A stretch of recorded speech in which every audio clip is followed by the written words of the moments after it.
Kasi sir, mga ma'am, ang lumalabas po kasi parang no? Parang narinig doon, sinabi dito, parang chismis na po, no? Sorry po, no, for the word. Parang yun na lang, mala Christi per minute na nangyayari po, no? Mala lolit solis. Sorry po, no? Patawarin niyo po ako, no? Pero ako po, no, dito sa sarili kong channel, yan lang po ang napapansin ko sa ngayon. Kasi nga po, yes, I trusted kaya nga po nilabas ko yung nilabas nilang scoop, no? Pero yan po, kung mananatili pa rin po yan na hindi inaanunsyo, I don't think kasi papayag ang PBA sa ganyan setup.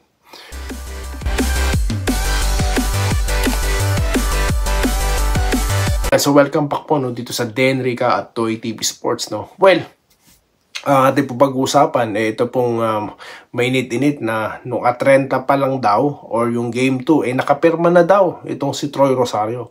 Ano pong stand natin dyan dito sa Toy TV Sports? At ilang mga pa-shoutout, okay? So bago po yan, kung di pa po kayo subscriber ng channel na ito, isang like at subscribe lang po, masaya na po tayo dyan, no? Yan kung nagustuhan nyo lamang po ang ating mga pag-uusap dito, no? So yun lamang po, okay? So balik na po tayo dito sa ating pag-uusapan, no? Sasaglitan ko lang po ito. Okay, so yun na nga. Sabi ko naman po sa inyo dito, tayo po legit sources lamang nakikinig, no? Or binabase yung ating mga pinag-uusapan dito. Katulad po niyan, no? Na paperman na daw po si Troy. Kaya nilabas din natin dito, no? Pinag-usapan. Pero ngayon po, mayroon na namang lumabas, no? Na at 30 pa lang daw last month, pumirma na daw, no? That's game 2, no? Ng finals ng nakaraang Governors Cup. So ngayon, may mga nag-comment po sa akin dito sa aking latest content, no, na shoutout para sa mga subscribers. Aba, sinearch ko kagad. Hinanap ko yan. Sige, validate natin yan. Dito po ako nakarating sa usapan, no, sa channel po ni Snow Badwa, no. May mga kausap siya dyan, mga admin ng mga pages, no, or mga YouTube vlogger ata yung mga kausap niya dyan. Marami sila At yun nga, napag-usapan nila, no. Pero ang sa estima ko po, parang sa source lang ulit nang galing, no? At, di ba? So, dahil po dyan, nag-search ulit ako. Google, no? Sa OneSport, no? Wala di ba? So, ngayon, ang aking po stand dito, I will not go beyond that, guys, no? Hanggang dito na lamang po ako sa huli kong itinakil, no? Na pipirma na po si Troy. Hanggang sa mag-anunsyo nga siya kung mangyayari nga po yan, no? Sabi, ito lang katatapos na linggo, tapos itong Monday or Tuesday, di ba? Sabi. So hanggang doon na lamang po ako, no. Kaya I will not kasi sir, mga ma'am, ang lumalabas po kasi parang no. Parang narinig doon, sinabi dito, parang chismis na po, no. Sorry po, no, for the word. Parang yun na lang, mala Christi per minute na nangyayari po, no. Mala lolit solis. Sorry po, no. Patawarin niyo po ako, no, pero ako po, no, dito sa sarili kong channel, yan lang po ang napapansin ko sa ngayon. Kasi nga po, yes, I trusted kaya nga po nilabas ko yung nilabas nilang scoop, no. Pero yan po, kung mananatili pa rin po yan na hindi inaanunsyo, I don't think kasi papayag ang PBA sa ganyan setup. Di ba? I don't think papayag dyan. Baka mamaya may sumunod na balita naman na yan, no? May nagsabi nga po itong Barangay Ginebra pa na mukha daw po kung hindi pa ng Ginebra dahil parang ayaw ko pa daw. Hindi. Legit sources, no? Nasa transaction record po dapat na nakapost ng PBA sa website nila, no? At gayon din po, lahat ng mga transaction naman pagdating sa basketball, katulad ni Durant pumirma sa Golden State, katulad ni Barrientos pumirma sa Ginebra, di po ba? Lahat po yan na anunsyo. Bakit ililihim? What's the reason? Legal naman po yung pre-agency ni Troy Rosario, di po ba? So it doesn't make sense to me, no, na ilihim pa yan, di ba? Hindi ko na po susundan yan, no. I will not go beyond that, guys, no. Kaya yung magko-comment dito, I tried my best, no. Kasi wala pong legit source na magko-confirm yan, na susupport sa mga sinasabi nila, no. Kaya hanggang dyan na lang po ako. Okay? So, yan na lang po yung stand ko dyan, no. Okay? So, yun. Shoutout na po tayo, no. Diba? Mabilis, May mga nagre-reklamo kasi mabilisan pero mabagal. Okay. Dito tayo kay Leonardo Bernabe, no? Nako, nakapirma na nung game, second game, Panang Ginebra at TNT. Kinumpirma na ni team. wala po kasing balita, sir, ano? Kaya, wala, hindi ko po, ano yan. Ganon din po ito si Bricks Mento, no? Nakapirma na daw si Troy nung game 2 pa. Yun nga po yung kwentuhan nila doon, no?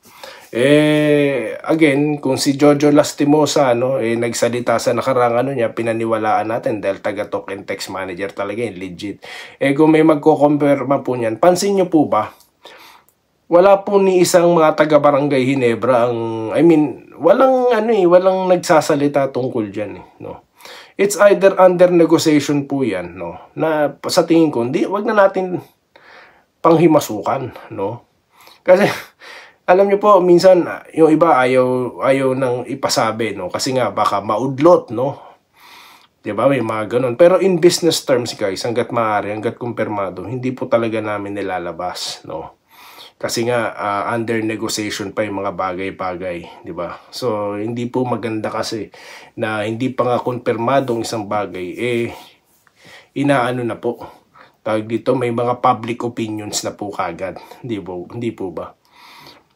Kaya siguro kung sabi nga nila, no, sabi nga ni Jolas na si Troy fan ng Barangay Ginebra, 'di ba? So baka mamaya may mga negative na naman itong mga haters, baka makaapekto pa, no, sa takbo ng negosasyon. Kaya para sa akin po, hanggang doon na lang po ako, no. So, yun, ang dami po nagsasabi dito, no? Shoutout po sa inyo, shoutout po Solid Ginebra, NSD. Nakapirma na daw si Troy Rosario, sabi ni Snow Padua sa Game 2. Hindi po bakes ang balita ni Snow Padua. Di okay, no? Kung ma-validate po yan ng mga legit sources, di okay. Pero hindi na po ako magbibida-bida rito, no? Again, no, tulad nga po na stand natin dito, tayo naman po yung nagko-komento lang, no? Ayoko na, hindi ko po susundan yung ibang ginagawa ng mga vlogger na last month pa nakapirma na. Cubs, naniniwala lang tayo kung maglalaro. Yes, tama po yan, Sir Rolando Bangit, no? Ito pa, si Shamalbert Garcia, no? Nung game 2 pa pala. O, tignan nyo. So, ano po bang prueba niyan? Di po ba? Meron po bang nakita na kayo na talagang may picture si Troy na pumipirma na or anunsyo man lang ng mga tulad po na nagpapalabas ng PBA, di po ba? Or ng PBA, di ba? Naglalabas din sila ng mga balita nila. So bakit wala, no? I don't think mangyayari po yan, papayagang ililin. Wala pong sigurong ganyan, no? Sa palagay ko lang po, no? Willie Bardae, sir, may mga gumagaya na sa'yo, may mukha na rin. Di maganda. No, kung may mga mukha na sila, di maganda, no? It gives credibility, no, on their, kung ano man po yung binabalita nila, kung ano man yung binablog nila, di ba? Nagiging bopol din pala silang dalawa. Sino po yun, sir? Bernabe patunguan, no? Sabi niya po. Si Minerva Java. Ay, sir, malapit na ang laban ng Gilas. Hoping manalo po sila. Yes, we're hoping for that, ma'am. Kay Sir Muhammad Amil Asanis Sr., no? Sir, shoutout po. At solid Barangay Ginebra po ng Cebu. Ayan. Ito po, si Joseph Perez, no? Confirm na daw. Napirma na since game 2 as per. Daw po yan, sir, no? Daw pa rin, no? May daw. Tanggalin po natin yung daw. Okay na tayo. Yan po ba? Kaya kami, kapag nakakita ng ibang vlogger, allergic na, huwag i-click. Iwasan kay idol tayo kahit parang ang bagal. Totoo.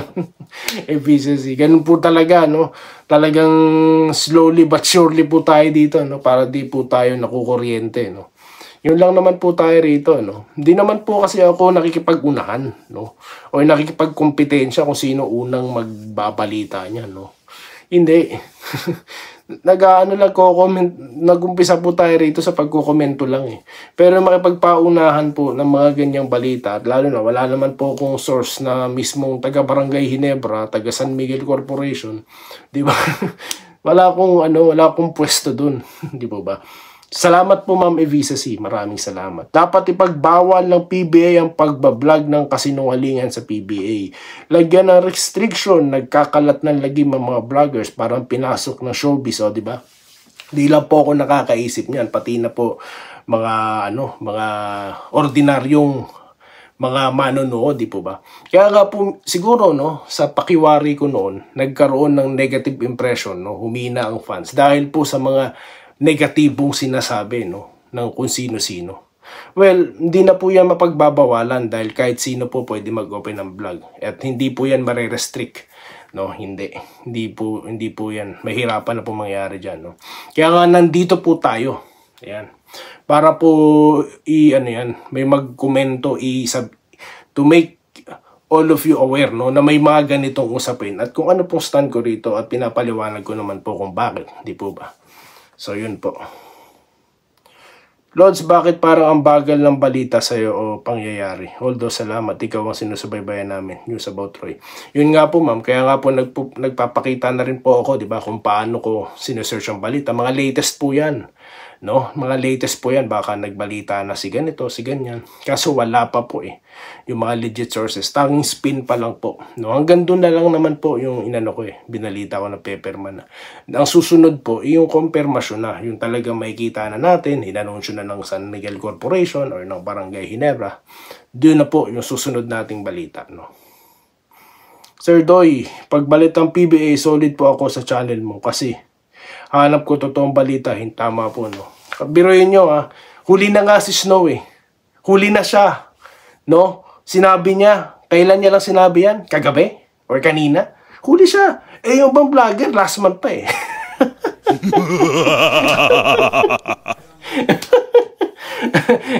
Yan po, kung sila ang inyong susundan, talagang mahihilo na kayo, Kaya sabi ko sa inyo, legit sources po tayo.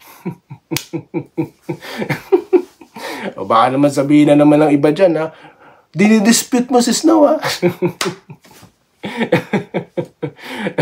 Kasi nga po, huli po talaga tayo sa balita dahil kinukumpirma po natin lahat dito. Pag sinabi ko pong pumirma na po. Pag sinabi ko pong per sources, hindi pa po. Okay, Jess Arquisa, Sir Doy, ito, siya pala nagsabi, shoutout po, Jess. Ganun din po kay Felmar Aquino, Good afternoon, brother, yung mga nagko-comment sa di nila alam ang sinabi nila tungkol sa inyo. Ay, salamat po, Sir Felmar Aquino. Yun nga po, tanging kayo lamang po, ng mga nag-commenters dito, nakakakilala sa akin.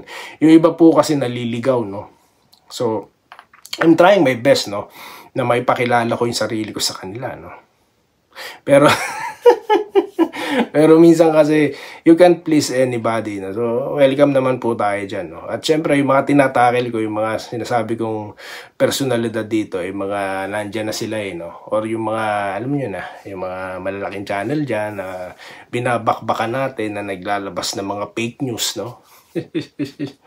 Okay.